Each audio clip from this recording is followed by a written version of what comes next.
What if I told you that some of Mortal Kombat's strangest stories never officially happened? In Deadly Alliance, every character received their own ending. Some revealed important pieces of the real timeline, while others showed alternate victories, shocking betrayals, and completely impossible outcomes. Before we begin, remember that these are arcade endings. While some contain canon events, most are alternate scenarios that contradict one another. With that said, these are the endings of every character in Mortal Kombat: Deadly Alliance. After the Dragon King's army is completely revived, Shang Tsung realizes that Quan Chi no longer needs him. Expecting betrayal, he orders Kano to steal Quan Chi's amulet because the undead soldiers are magically bound to obey whoever possesses it. Shang Tsung then commands the army to destroy Quan Chi and prepares to conquer Earthrealm himself. The army's resurrection is canon, but Shang Tsung taking control and defeating Quan Chi is not. Rai Cho and Kung Lao defeat the Deadly Alliance and liberate Outworld. Proud of his newest student, Rai Cho accepts Kung Lao's invitation to teach at the Wu Shi Academy in Earthrealm, partly to train new defenders, and partly because he prefers Earthrealm's rice wine. Their victory is alternate history, although Rai Cho's role as Kung Lao's trainer is canon. Once the army is restored, Quan Chi closes Shang Tsung's portal to the heavens and has Kano assassinate him. Quan Chi then kills Kano to prevent another betrayal, but one of Shang Tsung's escaped souls enters Kano's corpse. The body rises again, now possessed by Liu Kang's soul. The Deadly Alliance succeeding and eventually betraying one another matches the real timeline, but Liu Kang possessing Kano never happened. Li Mei wins the Deadly Alliance's tournament, believing her people will finally be freed. Instead, Shang Tsung reveals that her soul is the final one required to awaken the Dragon King's army. Li Mei is trapped inside one of its mummified soldiers and condemned to serve the sorcerers forever. Although she did not remain inside the soldier, Deception later established that her soul's contact with the army corrupted part of her personality. While searching Shang Tsung's palace for Quan Chi, Scorpion encounters Moloch and Drahmin. The two Oni overpower him and throw him into the Solnado, where the purity of the heavens tears apart his hellspawn body. This is one of the endings that feeds directly into the next game. Scorpion's destruction in the Solnado leads to the Elder Gods restoring him as their champion in Deception. Following the supposed defeat of the Deadly Alliance, Sonya finds Kenshi critically wounded by Mavado's hook swords and brings him home. She is promoted to general and forms a new team to confront the growing Red Dragon threat. The Alliance was not defeated, but Sonya rescuing Kenshi and the Red Dragon, emerging as a major enemy, are supported by the later timeline. Kenshi finally confronts Shang Tsung, the sorcerer who blinded him and consumed the souls of his ancestors. Kenshi kills him with Sento, releasing those spirits and allowing them to return to the ancestral sword. This fulfills Kenshi's original mission, but it is not canon. Shang Tsung survived Kenshi and helped defeat Earthrealm's warriors.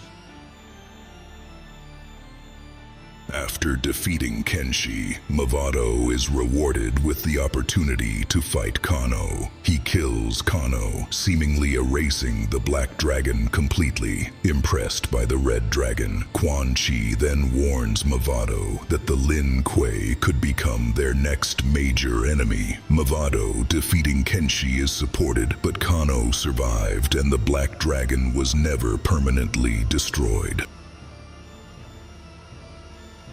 Johnny Cage leaves the production of The Death of Johnny Cage and finances his own film based on the Outworld conflict. His movie, Mortal Kombat: Deadly Alliance, becomes a massive success, but naturally portrays Johnny as the hero who single-handedly saved the world. This is deliberately comedic. Johnny actually became one of the warriors killed during the final assault.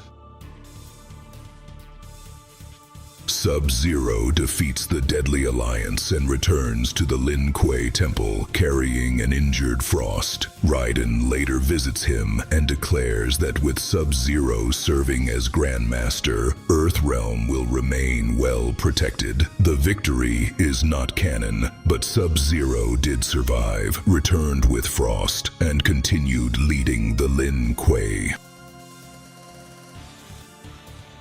Working for Shang Tsung, Kano steals Quan Chi's amulet, but decides to keep it. Now controlling the Dragon King's army himself, he uses the soldiers to ambush Sonya and finally end their long rivalry. Kano never gained control of the army or killed Sonya. However, the ending demonstrates why neither member of the Deadly Alliance should ever have trusted him.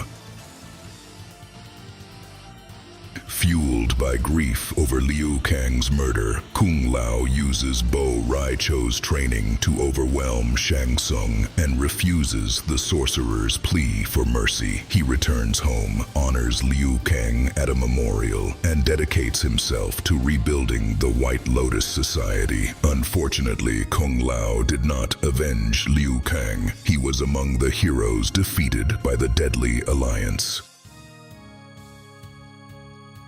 Cyrax retrieves the magical orb that binds Nitara's home realm, Vaeternus, to Outworld. After honoring her promise and sending Cyrax home, Nitara destroys the orb. Its power knocks her unconscious, but she awakens on the soil of a newly liberated Vaeternus. This is one of the game's most important canon endings. Nitara successfully frees her realm. Cyrax enters a lava-filled chamber and retrieves the orb for Nitara, even after the intense heat destroys his sensors. Nitara keeps her promise by opening a portal and returning him to Earthrealm. This ending connects directly with Nitara's and is also treated as canon.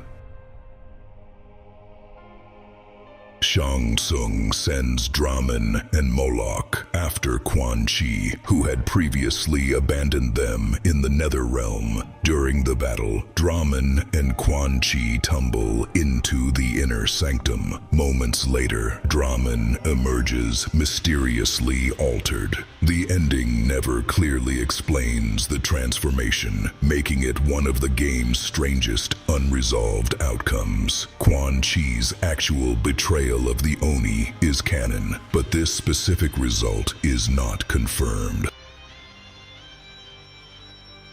After destroying the Special Forces Outer World Investigation Agency, Hsu Hao receives a new mission from Mavado. Because Quan Chi suspects Shang Tsung is secretly using Drahmin and Moloch against him, Hsu Hao is ordered to kill Shang Tsung first. Hsu Hao really did destroy the agency, but he never completed this new assignment because Jax caught and killed him.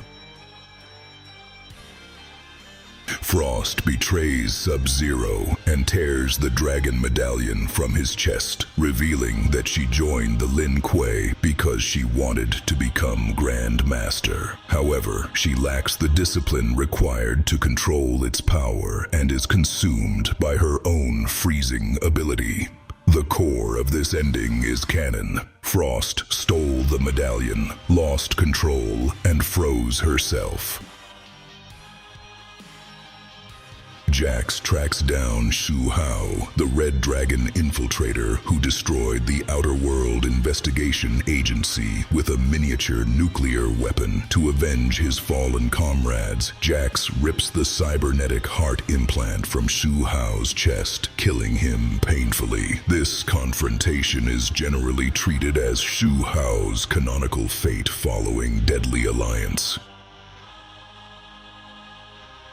With Shao Kahn and the Deadly Alliance supposedly defeated, Kitana attends Goro's funeral at the Kuatan Palace. As his body is lowered into molten rock according to Shokan tradition, she also mourns Liu Kang and regrets that he never joined her in Edenia. Goro's reported death and Kitana's grief were part of the story at the time, but later games revealed that Goro survived. After the Alliance is defeated, Raiden considers the threats that may follow, including the Dragon King, the Oni, and Nitara's people. Having abandoned his Elder God status, he vows to remain Earthrealm's protector as the God of Thunder. The Alliance's defeat is false, but Raiden surrendering his Elder God position and returning to his former role is completely canon. Mocap's ending completely breaks the fourth wall. He performs motion capture for Johnny Cage's movie about the Outworld conflict before Midway Games hires him to perform motion capture for the video game adaptation. There is no deeper victory or major revelation here. It is simply a joke based on Mortal Kombat's real motion capture production process.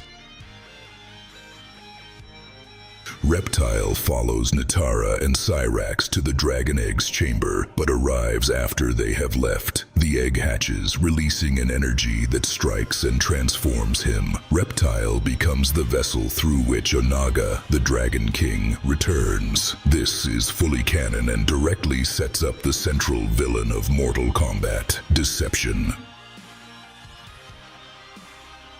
Blaze had been magically enslaved to guard the chamber containing the Dragon King's egg. Once the egg hatches, he is released and resumes the mysterious quest he was pursuing before his capture. That quest would later be revealed as his role in the prophecy leading toward the Battle of Armageddon.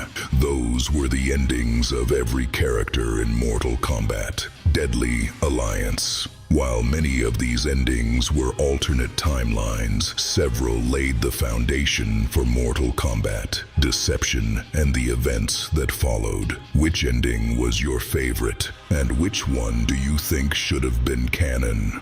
Let me know in the comments below. If you enjoyed this video, be sure to subscribe to the channel, because the deeper you go into the MK universe, the darker the realms become. Subscribe for more Mortal Kombat lore.